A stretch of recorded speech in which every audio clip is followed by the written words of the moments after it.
Popullsia e Shqipërisë sipas Institutit të Statistikave më 1 janar 2025 rezultoi me 2.36 milion banor, 1.2% më pak krahasuar me janarin e vitit 2024. Rënja e popullsisë është rezultati i dy komponentëve kryesor demografik. Shtesës natyrore që për vitin 2024 ishte pozitive me 1.208 lindje më shumë se vdekje dhe migracionit neto i cili mbeti negativ me minus 28.836 persona.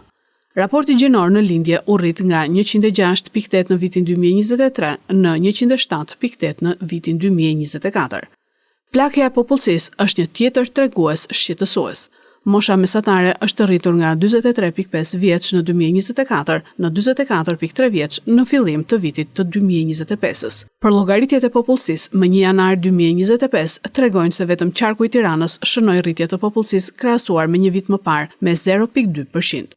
Uljet më të mëdha të popullsisë u shënua në qarqet Shkodër minus 2.5% dhe Kukës minus 2.3%.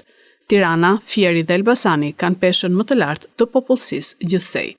Më 1 janar 2025, Tirana zë rreth 32.2% të popullsisë gjithsej, duke vazhduar të jetë qarku më i populluar i vendit, ndjekur nga qarku i Fierit dhe qarku i Elbasanit me nga 9.9% dhe 9.6% përkatësisht.